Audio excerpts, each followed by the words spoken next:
مولا سنجان سے بویلوے استاذ خبر سڑی تزر یادی امتحان کے ہم بعضی خبر داس استاذ نے بتا سو واو رہی تاس بیوینی نہیں کتاب کی حضرت شیخ و بخاری بانی خپل دا استاذ تقریر گتا ترمیزی بانی بے دا خپلی دا طالبی زمانی تقریر گتا اگرچہ ار کالی ترمیزی و بخاری پڑھاو لوڑیر شروحی کتلیو خود درس دا پارا چی بے کم پڑھاو دا حاغت اگا دا طالبی دا زمانی تقریر وصر او پا ترمیزی چی کم پڑھاو دا اگا دا خپل طالبی دا زمانی تقریر وصر دا استاسو دا لیکل دا دیر قیمت لری بیا دا استاسو ذہن کی کینی زر دا یوزل دا قلم دا لان دی راغلی دی نو دا یادی گی زر دا دی پوجہ انسان پوئی گی زر و بہترین قرآن شریف ایدہ پارزان لوالی ملکیتن چی دا دی او پا آغی کی عمر لا دا سی خکلی نکات را جمع کول دا خو عمر لدى قرآن کریم دا جوری مطالعین موڑ نشی دا جوری مطالعین بدا ناشنا کتاب دے کہ دا خدای دا کتاب نا دے سوا بل کتاب تا توجہ پیدا کرلا حافظ ابن کثیر رحمت اللہ علیہ ابن کثیر کی وی وذالک من ہجرانی دام دا قرآن پا ہجران کے پرتا دا چی دا قرآن عمر کتاب دنیا کیو استاد یو بند کتاب تا دمر گہرائی توجہ چگہ توجہ ستا قرآن تا نوا وذالک من ہجرانی یو ہجران یو دام نڑکی بدلائی چو خدای پاکا پا قرآن میں علم نصیب کی پا قرآن میں عمل نصیب کی پا قرآن کی میں مہارت نصیب کی تازما استاد پارا دا بخنی کتاب دے امن با اللہ تعالیٰ پا دے با اور قرآن شریف کی گورا مشکلات دیر دی شانور شاہ رحمہ اللہ اگر پا مشکلات القرآن کی وی وعلم ان مشکلات القرآن تربو على مشکلات الحدیث دا قرآن مشکلات دا حدیث دا مشکلات دیر دی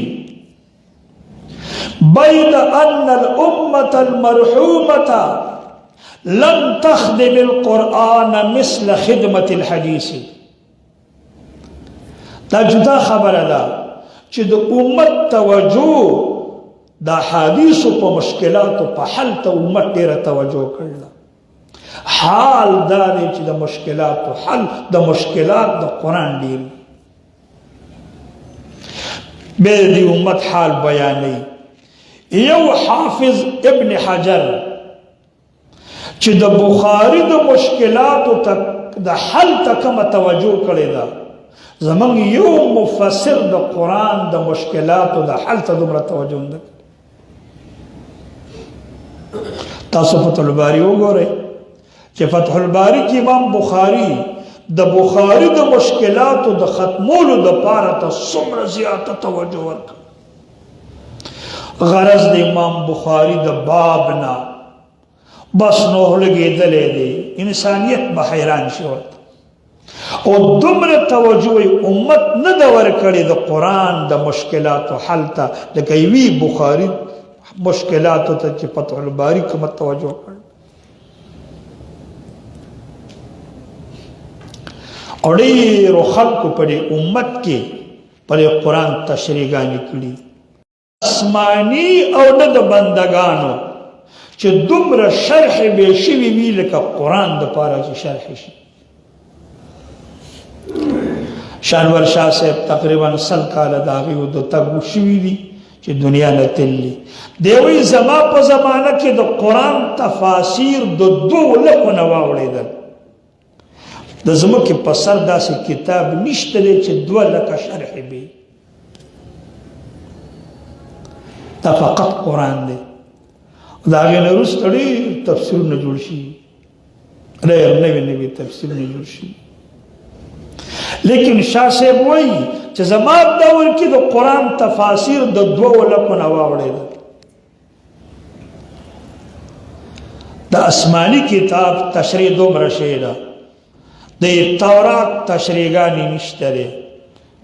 د انجیل 2 شرحې دي بس فقط. یو شرح په 2 جلدونو کې ده، ضخیمه غټه شرح د انجیل په 22 جلدو کې ده. لای د دنیا غټه شرحه ده د انجیل، لیکن د قرآن کریم لویه شرحه زمونږ استاسو په زمانه کې تفسیر علاوی دی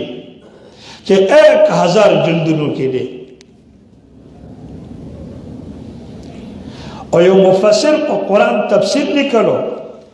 15مه پاره کې وفات شوی دی، تفسیر حدائق ذات بهجه 1500 جلد کې 15 پاره تفسیر کړی. نو کدا پورا شوی وي دا په 1500 جلدونو کې راته. د دې امت خلق یو عجیب الله آخرت تلی دی دنیا ته. دا منطقيان وایي د انسان دا بدن جوهر دی، جسم دی، لیکن دا وګورئ د انسان عمل جوهر دی، دا نور کیږي، دا جسم یې ورک شي. موږ امام رازي نه دی لیدلی، خو د امام رازي تحقیق ګوره موږ لیدلی. مغروح المانی محمد علوسی موږ نه دی لیدلی، خو لیکن د هغه عمل شته دی، د عمل د انسان جوهر دی، دا نه ورکېږي. ستا د کردار او د عمل نه به وروسته خلک نه پالي، او دقه به بیا تا ته قبر ته په نفع رسېږي، روح ته به الله نفع رسوي انشاءالله. لکه څنګه تاسو ته شیخ صاحب ویل غیر حاضري مه کوئ، غیر حاضري یوه ګناه ده، او دا اثر د دې دای اشرف علي تانوي صاحب وایي چې څوک ګناه وکړي یو له آخرت کې ورکوي. دنیا کې سزا دای چې د بلې ګناه توفیق ورکوي، د بلې ګناه ته آماده کوي. د غیر حاضري اقا اثر یو دا دی چې نن دې وکړل نو سبا به د غیر حاضري ته ډډې لګېږي، بیا به دې دا تخرګي خارخ کوي چې نن هم تلی نه وی پاتې شمه نو ښه ده. دا حقیقت کې د هغه د پرونۍ د غیر حاضرۍ هغه سزا ده چې نن دا روانېږي. دویمې ورځې ته چې په 2مه ورځ دې وکړل نو بیا به د 3مې ورځې ته دا انداز جوړېږي. ډېر ملګري، ډېر ښه طلبا